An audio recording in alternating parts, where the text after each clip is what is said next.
جو ہمارے M N اے تھے ان کی ناگہانی فوتیدگی پر انعقاد ہوا، جس میں میں سمجھتا ہوں چونکہ وہ میری قریبی نشست میں بیٹھتے تھے اور میرے پیش رو بھی گورنر پنجاب بھی رہ چکے، لاہور سے آپ کے ساتھ، اور لاہور ہی کے ساتھ میرے ساتھ والے حلقے سے وہ ایم این اے منتخب ہوئے تھے اور لارڈ میئر بھی رہے۔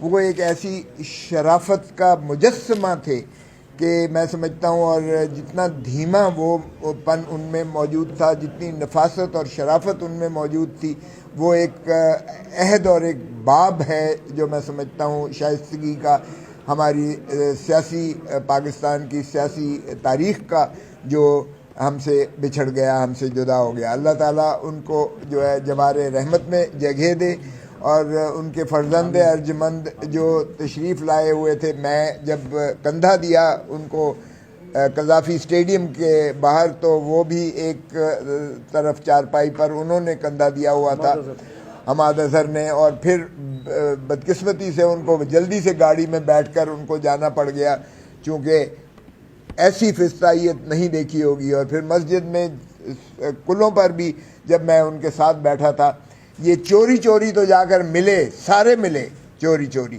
لیکن اتنی جرت ان میں نہیں ہوئی ہے۔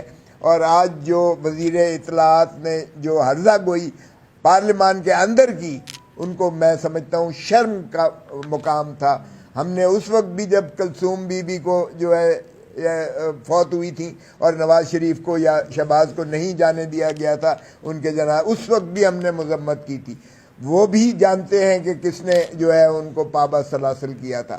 ہماری پاکستان کی بدقسمتی سے تاریخ میں دیکھیے گا کہ ایسی جبر اور جبلت کا سامنا کرنا پڑتا ہے خاندان کو جب اس طرح کے سانحے ہوتے ہیں، پھر بھی انہیں احساس نہیں ہوتا۔ میں نے یہی کہا کہ بھائی چوری چوری تو جا کر تم سارے ملے ہو، حماد اظہر کی والدہ سے بھی ملے ہو، حماد اظہر کے گھر بھی گئے ہو، اور اس کے ہے تو اگر آپ کو واقعی اختیار ہے اور آپ واقعی اگر حکومت میں ہے، تو پھر اس 9 مئی کے جو 2023 کا جو بدقسمتی سے ایک ٹھوک کے حساب سے سزائیں کی جا رہی ہیں، اس کا بھی ذرا جو ہے جمہوریت کو لپیٹا جا رہا ہے، اور یہ ہمارے لیے نہیں ہو رہا ہے، یہ آپ کو بھی جو ہے اس کو چوکنا ہونا پڑے گا، آپ کو بھی ہوش کے ناخن لینا پڑیں گے کہ اس کا مطلب یہ ہے کہ کسی اور طرف لے جایا جا رہا ہے۔ یہ جمہوریت کا قتل بھی ہوا ہے، جمہوریت کو بھی ہم نے کل پڑھے ہیں، آج صرف میاں اظہر کے کل نہیں پڑھے ہیں ہم نے، یہاں فاتحہ نہیں پڑھی ہے،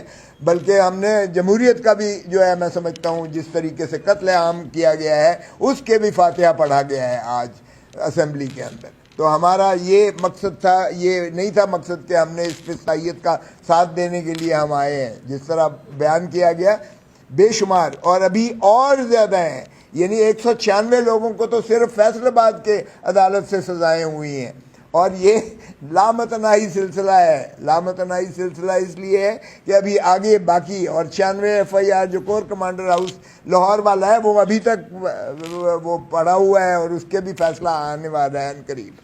دیگر بھی لوگوں کو، تو کیا یہ پاکستان کو آپ نے جو ہے جیل خانہ بنا کے ایک جو ہے عوام کو اندر، جیلیں آپ کی تو کم پڑ جائیں گی، لیکن پاکستان کا جو ہے ظاہر ہے کہ یہ کارکن جو ہے یہ تو نہ ہی جھکنے والا ہے، نہ ہی دبنے والا ہے، نہ ہی ڈرنے والا ہے۔ اور اب دیکھیے گا کہ ہم جب سوچ رہے ہیں کہ ان کی اپیلیں کی جائیں، تو اپیلیں انٹرٹین کوئی نہیں کر رہا ہے کہ جی چھٹیاں ہیں۔ او بھائی چھٹیاں ہیں تو پھر ان کے پیچھے کیوں لگے ہوئے ہو گرفتاری کرنے کے لیے؟ گرفتاری کرنے کے لیے سیکشن 25 جو اینٹی ٹیررزم ایکٹ ہے اس کے تحت کہتے ہیں جی ضمانت تو ہے ہی نہیں، اس لیے ضمانت کی درخواست آپ دے ہی نہیں سکتے، وہ آپ کو کانسٹیٹیوشنل پٹیشن میں کرنا پڑے گا۔ اور 26ویں ترمیم کے تابع جو ہے آئینی ایک عدالت بنا دی گئی ہے، یعنی اپیل تو ان کی فوجداری عدالت سنے گی، اور ان کی جو ضمانتوں کی نالش جو ہے وہ آئینی عدالت سنے گی۔ تو یہ ایک چونچوں کا مربع جو کھچڑی پک گئی ہے پاکستان کے آئین اور قانون کے ساتھ، یہ فضائیت کا وہ روپ ہے جو بدقسمتی سے پاکستان پر مسلم اور مسلط کیا گیا ہے۔ سو عدالت پر قبضہ کر لیا گیا ہے، اس وقت عدالت زیر نگین کر دی گئی ہے۔ عدلیہ کا بھی ہم نے آج جو ہے فاتحہ پڑھا ہے، کیونکہ عدلیہ کو بھی انہوں نے دفن کر دیا ہے اپنا اس ہائیبریڈ نظام کے تابع۔ عدالتی نظام کا بھی ہم نے فاتحہ پڑھا ہے آج۔ کیونکہ ہائیبریڈ نظام میں اس کو بھی انہوں نے فتح کر لیا ہے. پہلے انہوں نے پارلیمان کو فتح کیا 8 فروری 2024 کو جو ہے فارم 47 کے ذریعے انہوں نے عوام کو مینڈیٹ ڈال کر, عوام کا مینڈیٹ چوری کر کے, ڈاکہ مار کے وہ فتح کیا ہے انہوں نے الیکشن کو. اور پھر انہوں نے جو ہے آپ دیکھیں کہ 26ویں ترمیم کے ذریعے عدلیہ کو فتح کر لیا. پھر انہوں نے ہماری مخصوص نشستیں 80 کو جو تھیں وہ بندر بانٹ کر کے, آج بھی شرمناک جو ہے آپ نے دیکھا کہ کس طریقے سے حلف اٹھاتے ہوئے شرم بھی نہیں آئی کہ وہ دستخط کر رہے ہیں, یہ گھس بیٹھیے جو بیٹھ گئے ہیں. تو پاکستان کا اب نظام پہ بدقسمتی سے ڈاکہ مارا گیا ہے. حکومت عوام جو کہتے تھے کہ ووٹ کو عزت دو, یہ ہے ووٹ کو عزت دو. میرے ساتھ والے حلقے سے میں انہیں 122 سے جیتا ہوں, انہیں 123 سے شہباز شریف آ رہا ہے, اس کے ساتھ والے حلقے سے لاہور جہاں سے میں MNA بنا ہوں نواز شریف آ رہا ہے ڈاکٹر یاسمین سے. خواجہ آصف صاحب یہاں بڑے دبنگ بولتے ہیں, وہ ڈار سے ہارے ہیں, ریحانہ ڈار سے ہارے ہوئے ہیں. پتہ نہیں کیسی یہ جو ہے حکمرانی ہے. تو یہ فسطائیت کی انتہا ہے. میں سمجھتا ہوں ہم نے اچکزئی صاحب کی جو سربراہی میں ہم نے تحفظ آئین پاکستان بنایا ہے, ان کو جو ہے یہ ذمہ لگا ہوا ہے کہ وہ ساری جماعتوں کو اکٹھا کر کے اور انشاءاللہ آئین پر عملداری کو یقینی بنائیں. قوم یہی چاہتی ہے, ملک یہی چاہتا ہے. اور کل کا آپ 8 فروری کا جس طرح بتایا گیا ہے 5 اگست کا, انشاءاللہ 5 اگست کو آپ دیکھیں گے کہ انشاءاللہ بہت زوردار ہوگا. شکریہ. بس بہت بڑی تفصیل سے کر دی ہے ہمارے اکابرین نے. ہم آج بطور احتجاج اس اجلاس میں شامل ہوئے تھے کیونکہ آج تعزیتی اجلاس تھا. کل کے بعد ہم پارلیمان کے اندر جو پاکستان کی سیاسی اور جمہوری تاریخ میں ایسا نہیں ہوا, پارلیمانی تاریخ میں ایسا نہیں ہوا کہ پنجاب اسمبلی کے اپوزیشن لیڈر کو 10 سال سزا, سیاسی انتقام کا نشانہ.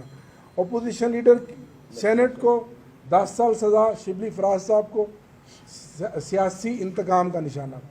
نیشنل اسمبلی کے leader of the opposition Omar Ayub صاحب کو 10 سال سزا, سیاسی انتقام کا نشانہ. پارلیمنٹری لیڈر ایک خاتون ہو کر, جو ایک بہادر اور باوقار خاتون کے طور پہ انہوں نے یہاں ہماری نمائندگی کی, اور یہ خواتین کے حقوق کے اوپر بھی ڈاکہ ہے, ان کو 10 سال سزا. اس کے بعد ہمارے ڈپٹی پارلیمنٹری لیڈر احمد چٹھا صاحب 10 سال سزا. ہمارے بھائی رائے حسن نواز صاحب 10 سال سزا, جو ہمارے ویسٹ پنجاب کے صدر بھی ہیں, اور ان کا بھتیجا رائے مرتضیٰ اقبال MP ہے جو پچھلی بار ہمارے ساتھ MNA تھے, ان کو بھی 10 سال سزا. رائے حیدر علی خان صاحب MP ہے ہمارے, MNA ہمارے فیصل آباد سے, ان کو 10 سال سزا. اور انصر حرل صاحب ہمارے سرکودا سے MP ہے, ان کو 10 سال سزا.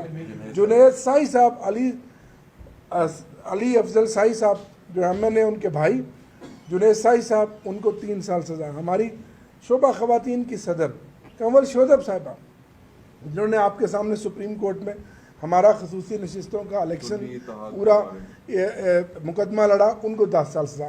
ہمارے چیئرمین سنی اتحاد کونسل کے صاحبزادہ حامد رضا صاحب, جنہوں نے ہمیشہ بڑی باوقار سیاست کی, اور ان کے بزرگوں نے, ان کے جو جتنے ان کے بڑے بزرگ تھے, اور بڑی دین کی اور بڑی ملی خدمات ہیں ان کی, ان کو 10 سال سزا. تو ایسا کبھی ہوا جمشید دستی صاحب کو جھوٹے اور بے بنیاد مقدمات میں نااہلی. لطیف چترالی صاحب NA1 سے چترال میں 9 مئی والے دن, ان کو اسلام آباد کے ایک جھوٹے اور بے بنیاد مقدمے میں 10 سال سزا. اتنی فسطائیت اور اتنا ظلم. آپ ہمارے جتنے بھی چراغ بجھا لیں گے, یہ چراغ پھر روشن ہوں گے. ہم سب جان نثار ہیں عمران خان کے, اور آگے بڑھتے چلے جائیں گے انشاءاللہ. اس ظلم کے سامنے ہم نہ سر جھکائیں گے نہ ہم جھکیں گے.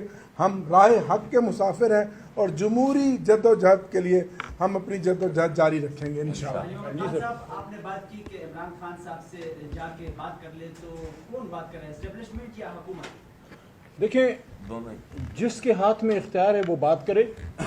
اور بات کس پہ ہو, بات اس پہ نہیں ہونی کہ کسی کو اتار کے عمران خان کو بٹھاؤ, نہیں. بات اس پہ ہونی ہے کہ اس ملک کو آئین پہ چلنا چاہیے. فیصلہ عوام کو کرنے دیں, آئین میں اداروں کا جو رول ہے وہ ادا کریں, اور سیاستدان کا اپنا کردار ہے. اور خدا کا واسطہ ہے, خدا را عام آدمی کی آخری جگہ رونے کی, جس طرح بچہ ماں کے پاس روتے ہوئے جاتا ہے نا, عام آدمی عدالت میں جاتا ہے.